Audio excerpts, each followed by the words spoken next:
નમસ્કાર વિદ્યાર્થી મિત્રો, ઓક્સફર્ડ સ્કૂલ ઓફ સાયન્સના કોમર્સ વિભાગના વિડીયો લેક્ચરની અંદર આપ સૌ વિદ્યાર્થી મિત્રોનું હાર્દિક સ્વાગત છે. ધોરણ 12 કોમર્સ, વિષય છે BA વાણિજ્ય વ્યવસ્થા અને સંચાલન. તો વિદ્યાર્થી મિત્રો, ધોરણ 12 કોમર્સના BA વિષયની અંદર આપણે પાઠ 8 નાણાકીય સંચાલન એટલે કે ફાઇનાન્શિયલ મેનેજમેન્ટનો આજે આ પાઠનો આ 7મો વિડીયો છે. તો વિદ્યાર્થી મિત્રો, આજના આ 7મા વિડીયોની અંદર 6થા વિડીયો લેક્ચરની અંદર આપણે જે મૂડી માળખાની વાત કરી.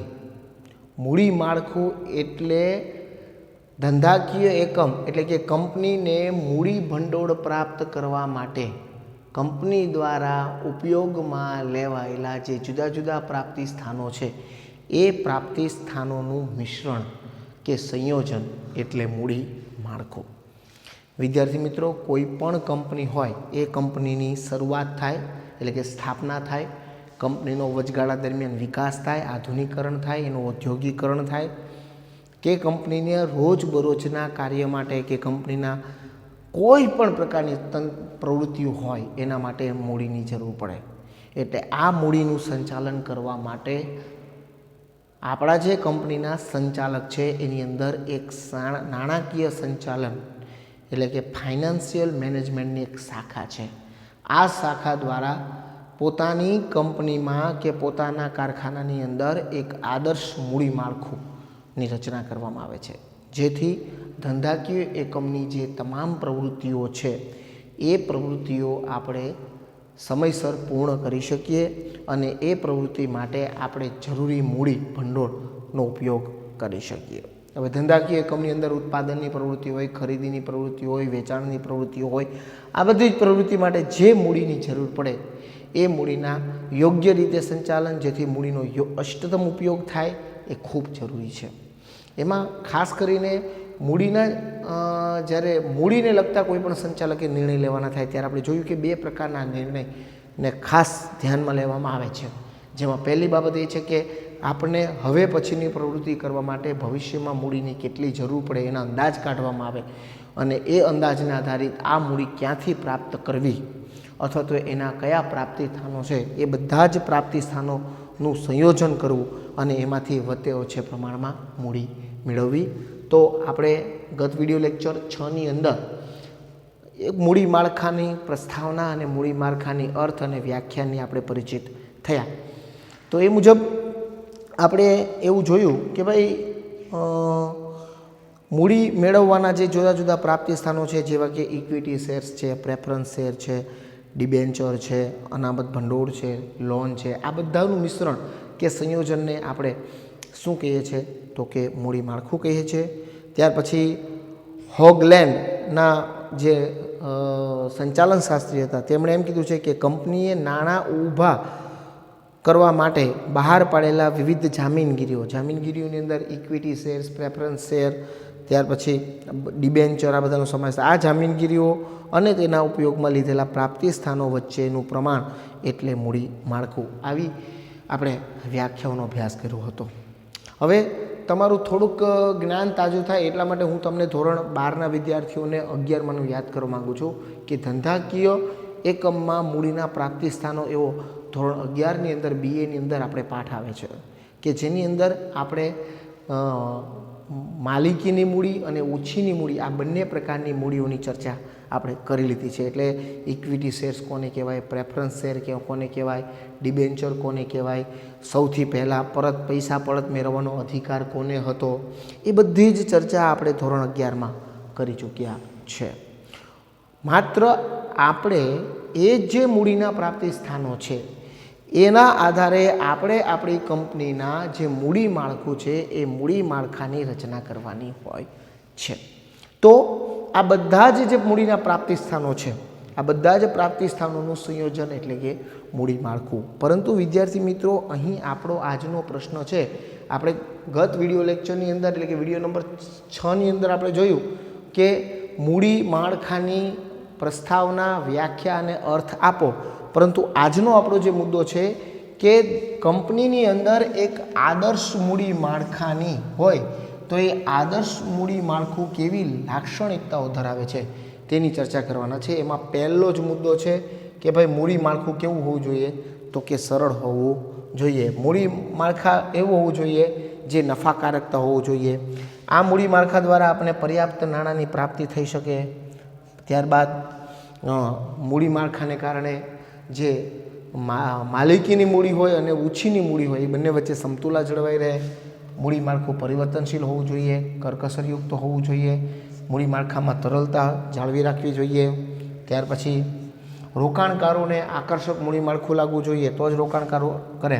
અને આર્થિક સદ્ધર રીતે મૂડી માળખું હોવું જોઈએ. હું 2 મિનિટ માટે સાઈડ ઉપર આવી જાઉં છું.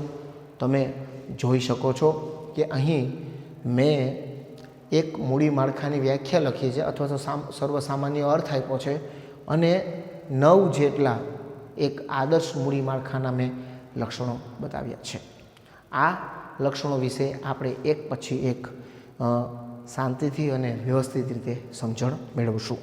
તો વિદ્યાર્થી મિત્રો, ખાસ કરીને તમે ભવિષ્યની અંદર કોઈ પણ કંપનીના સંચાલક તરીકે જ કે તમને જ્યારે આ નાણાકીય સંચાલન એટલે કે ફાઇનાન્શિયલ મેનેજમેન્ટ તરીકે તમને જ્યારે તમારે નિયુક્ત કરવામાં આવે ભવિષ્યમાં MBA કરીને, તો ખાસ કરીને તમારી પાસે તમારે કેવું એક તમારી કંપનીનું આદર્શ મૂડી માળખું કેવી રીતે જાળવી રાખવું એ માટે આ લક્ષણો તમારા જ્ઞાનમાં વધારો કરે એવા છે.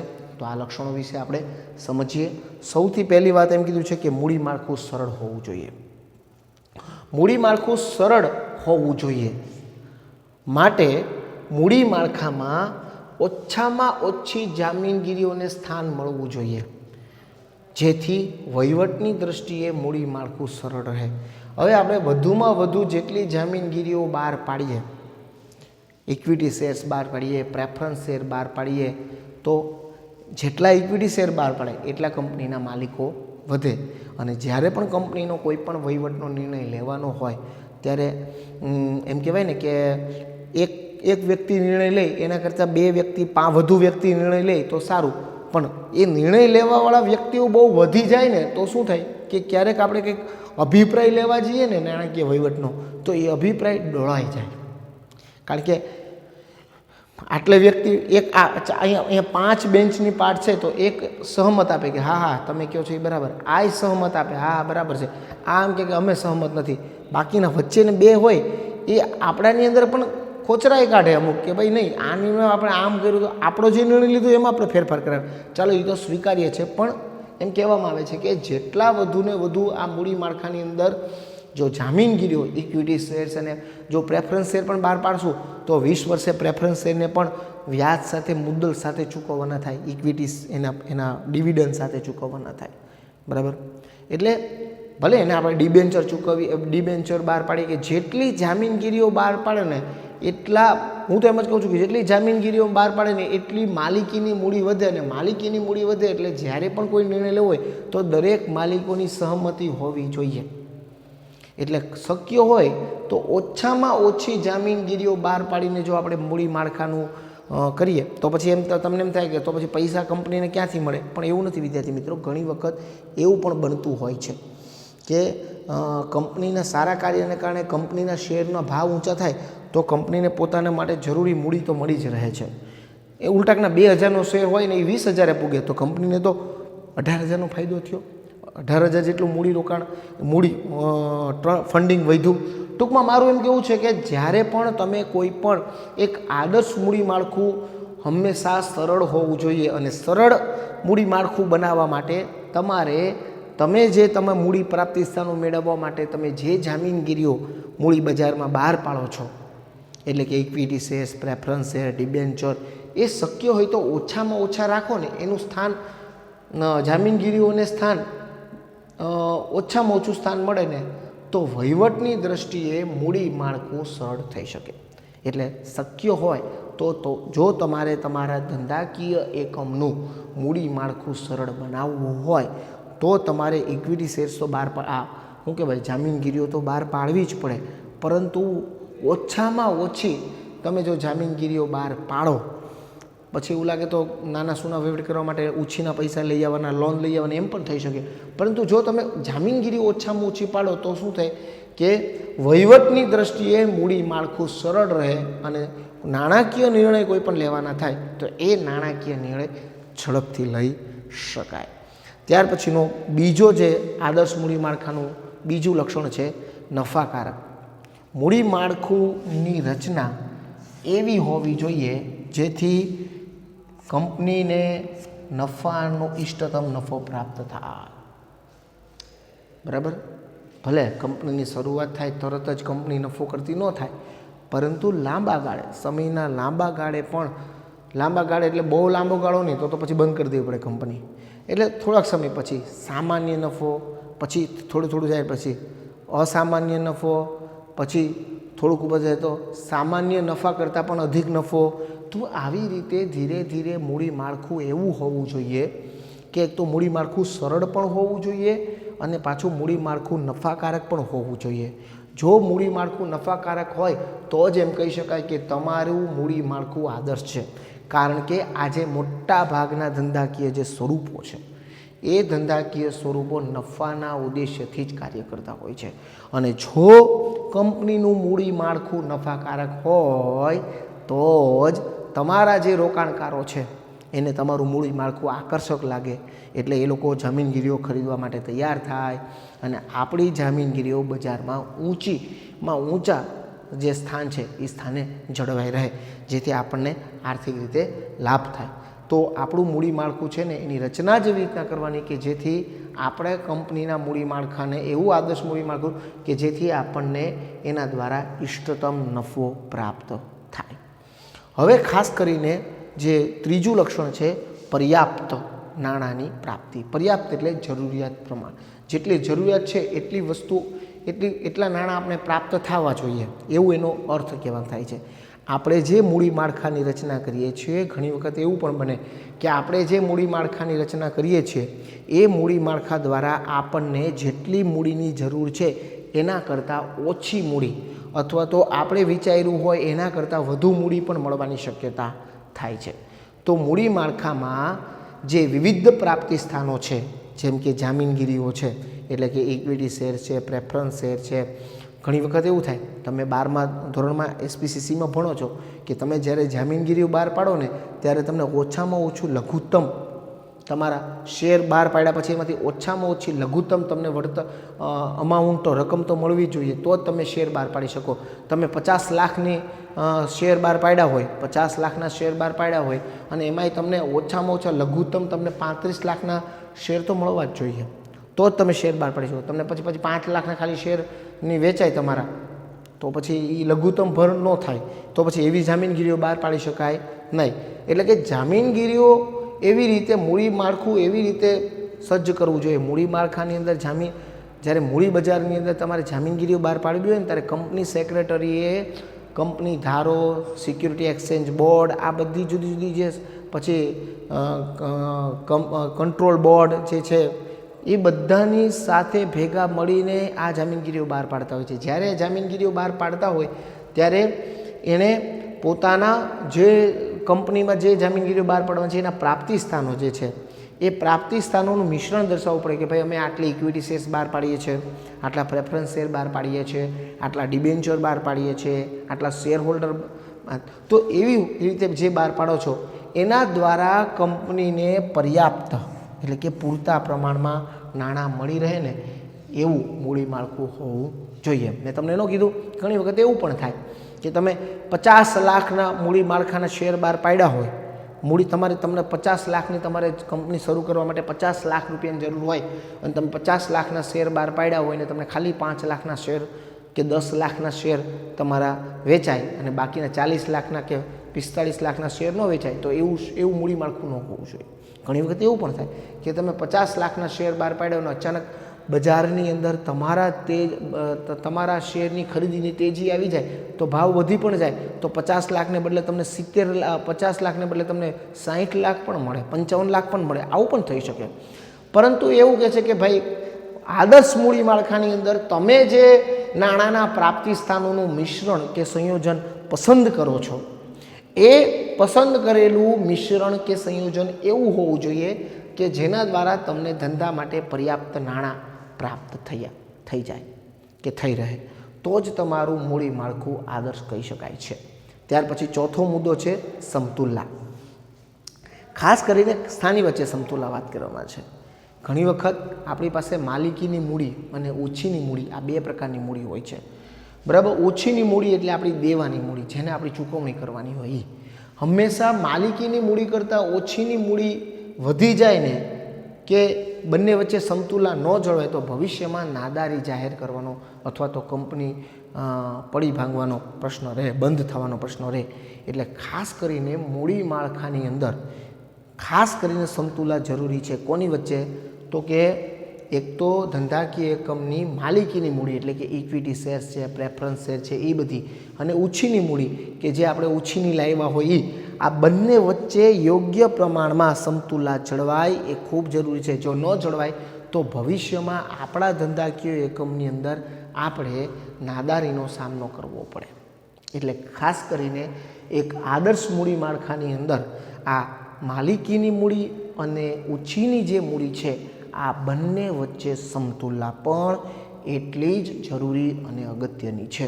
એટલે ખાસ કરીને આ મુદ્દાને પણ આદર્શ મૂડી માળખાની લાક્ષણિકતામાં આવરી લેવામાં આવ્યો છે. ત્યાર પછીનો જે પાંચમો મુદ્દો છે એ છે પરિવર્તનશીલતા. આપણું જે મૂડી માળખું હોય ને એ પરિવર્તનશીલ હોવું જોઈએ. એક વખત આપણે જ્યારે શરૂઆતમાં આપણા મૂડી માળખાની અંદર જેવા જેવા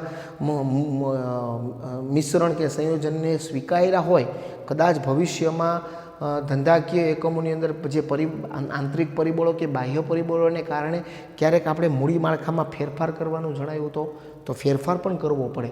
તો એ ફેરફાર કરવા માટે આપણું મૂડી માળખું જો પરિવર્તનશીલ હોય તો ખૂબ જરૂરી છે. એટલે કે કંપનીની જરૂરિયાત મુજબ જ્યારે પણ કંપનીને એવું લાગે કે ભાઈ મૂડી માળખાની અંદર ફેરફાર કરવો છે, હજી વધુ મૂડી મળે એવું મોટું મૂડી માળખું બનાવવું છે કે ખૂબ જ મૂડી માળખું વિશાળ કરવું છે, અથવા તો મૂડી માળખું સ્વાવલંબી બનાવવું છે, અથવા તો ધંધાકીય એકમના બદલાતા જતા સંજોગો, આજનો આધુનિકનો યુગ છે, સરકારની નીતિમાં ક્યારેક ફેરફાર થાય કે કોઈ પણ ટેક્સની સરકારના કાયદા કાનૂનમાં ફેરફાર થાય, આયાત કર વિભાગના ટેક્સમાં પણ ફેરફાર થાય, તો આવા સંજોગોની અંદર ધંધાકીય એકમને જ્યારે પણ કે કંપનીને જ્યારે પણ લાગે જરૂર જણાય તે મુજબ અથવા તો બદલાતા જતા આંતરિક અને બાહ્ય પરિબળો પ્રમાણે જે મૂડી માળખું છે એ ફેરફાર થઈ શકે, પરિવર્તનશીલ થઈ શકે એવું હોવું જોઈએ.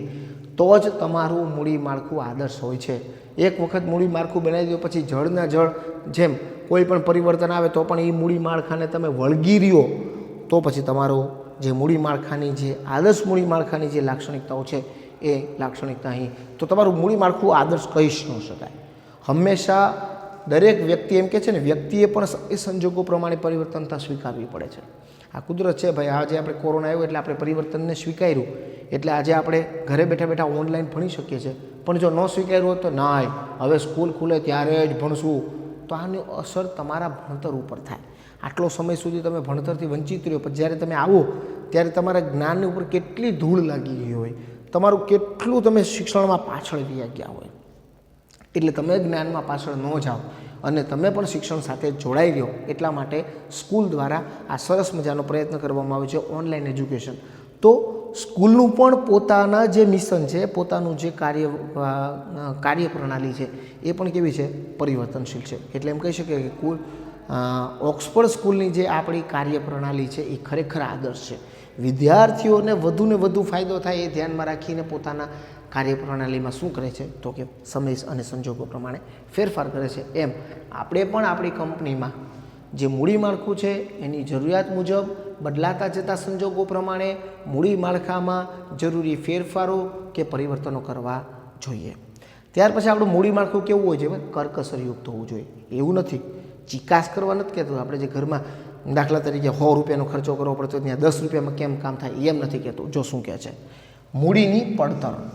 પડતર એટલે તમે કોઈ પણ વસ્તુ બજારમાંથી લાવો, એ વસ્તુ કેટલાની આવી એ એની પડતર કહેવાય. એટલે કે અહીં મૂડી પડતર એટલે કે મૂડી મેળવવાનો ખર્ચ. તમે જે શેર બહાર પાડો, તમારે જરૂરી કંપની ધારા 2013માં તમારે જરૂરી ફી ભરવી પડે, સિક્યુરિટી એક્સચેન્જ બોર્ડમાં ફી ભરવી પડે, છાપામાં જાહેરાતો આપવી પડે, જામીનગીરીઓની જાહેરાતો કરવી પડે, મૂડી બજારની અંદર આપણું કંપનીનું રજિસ્ટ્રેશન કરાવવું પડે, ત્યાર પછી શાખનું એક બેંક એકાઉન્ટ ખોલાવવું પડે કે જેમાં આપણે મૂડી મેળવવાની હોય. તો આ બધું આપણે જોયું 12મા ધોરણની અંદર SPCCની અંદર પહેલા પાઠમાં શેર વહેંચણી અને શેર જામીનગીરીઓ બહાર પાડો. તો આ જે મૂડી મેળવવા માટે એટલે કે આપણે જે જામીનગીરીઓ બહાર પાડે છે એ મૂડીની પડતર કહેવાય છે.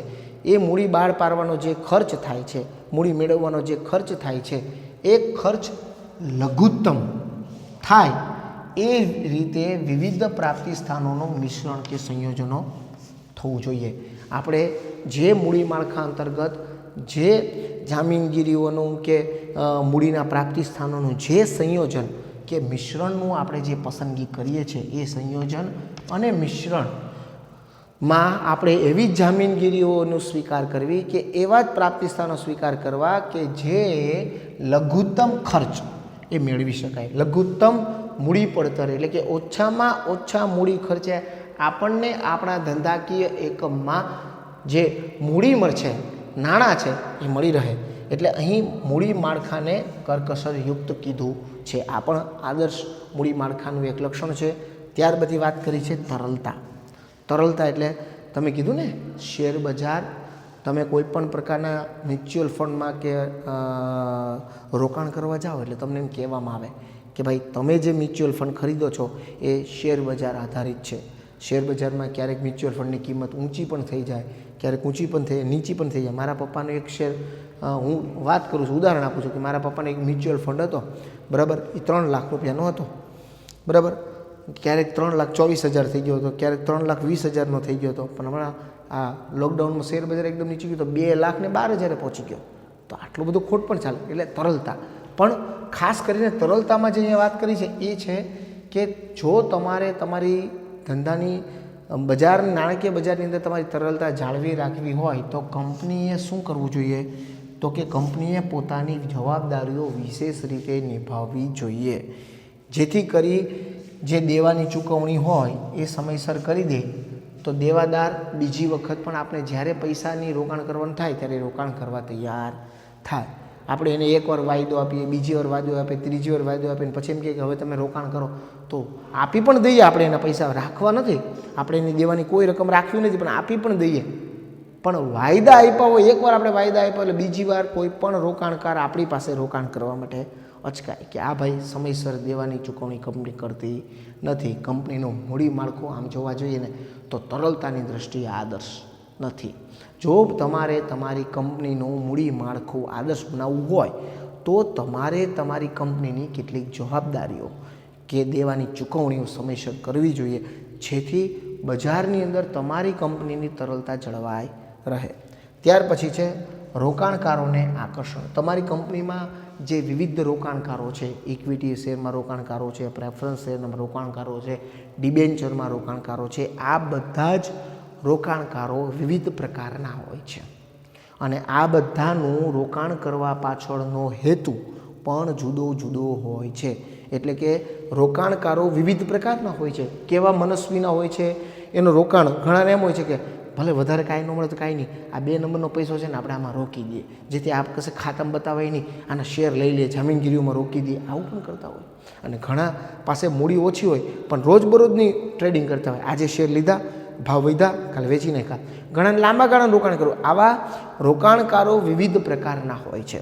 જુદા જુદા હેતુથી તેઓ જામીનગીરીઓમાં રોકાણ કરતા હોય છે. તેથી રોકાણકારોને આકર્ષી શકાય તેવું આદર્શ મૂડી માળખું આપણે બનાવવું જોઈએ, જેથી સમયાંતરે રોકાણકારો આપણી જ કંપનીની જામીનગીરીઓ ખરીદવા માટે આકર્ષાય કે ભાઈ આ કંપની જે છે એનું મૂડી માળખું ખૂબ જ આદર્શ છે.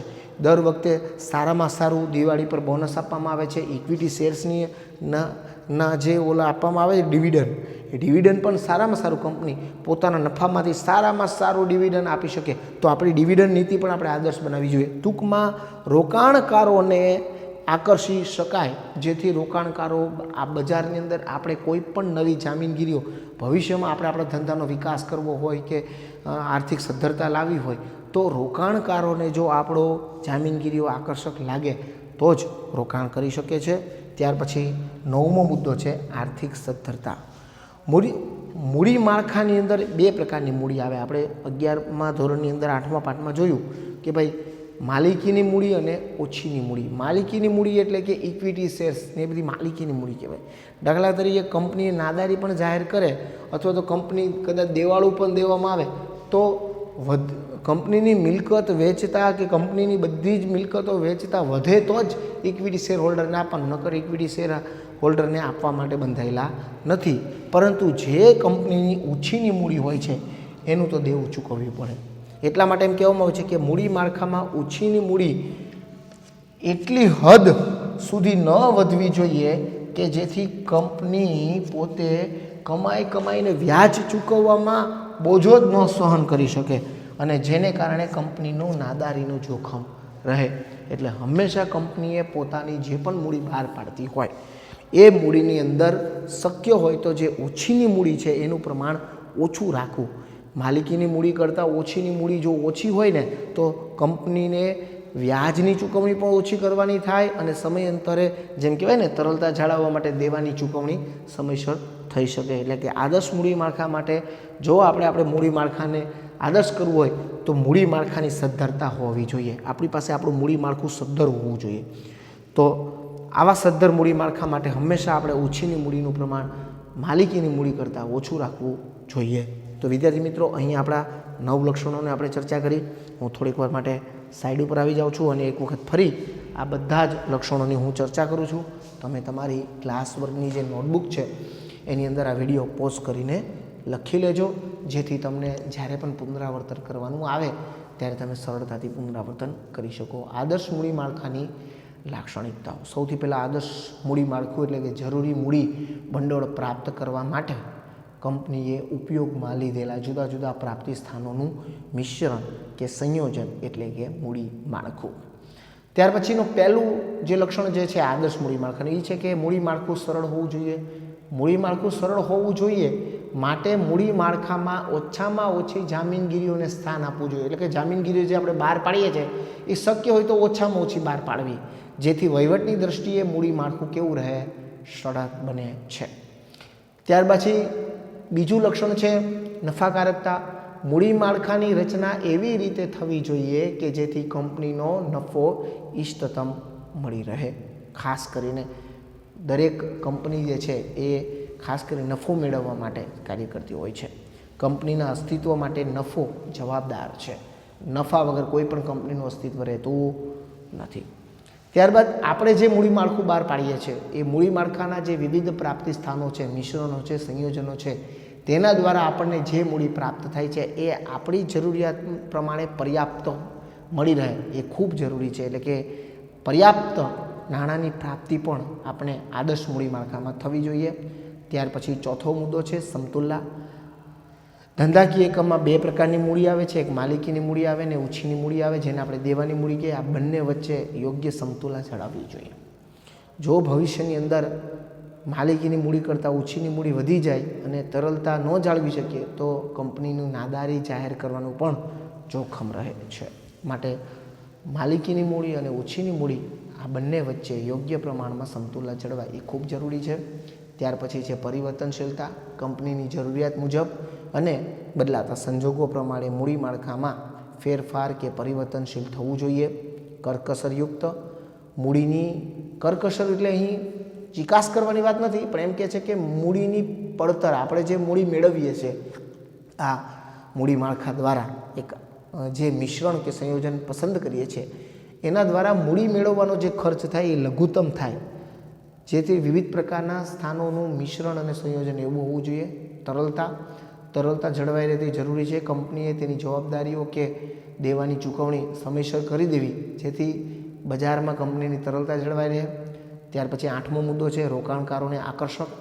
આપણા જે રોકાણકારો હોય છે તે વિવિધ પ્રકારના હોય છે, એના જુદા જુદા હેતુઓ હોય છે, જેથી જામીનગીરીઓમાં એ લોકો રોકાણ કરવા જ્યારે આવે ત્યારે એમને એનું રોકાણ આકર્ષક લાગવું જોઈએ એવું મૂડી માળખું હોવું જોઈએ. ત્યાર પછીનો 9મો મુદ્દો છે આર્થિક સદ્ધરતા. મૂડી માળખામાં ઓછીની મૂડીનું પ્રમાણ એટલી હદ સુધી ન વધવું જોઈએ જેથી કંપનીને વ્યાજનો બોજ ન સહન કરી શકે અને નાદારીનું જોખમ આવી શકે. તો વિદ્યાર્થી મિત્રો, આજે આપણે એક આદર્શ મૂડી માળખાની લાક્ષણિકતા જોઈ. હવે પછીના આપણે જે વિડીયો લેક્ચર છે એની અંદર મૂડી માળખાને જે અસર કરતા આંતરિક પરિબળો અને બાહ્ય પરિબળો વિશે ચર્ચા કરીશું. ત્યાં સુધી આપ દરેક વિદ્યાર્થી મિત્રો ઘરે રહો, સુરક્ષિત રહો, સ્ટે હોમ, સ્ટે સેફ. આપ સૌ વિદ્યાર્થી મિત્રોનો ફરી આભાર માનું છું. આભાર.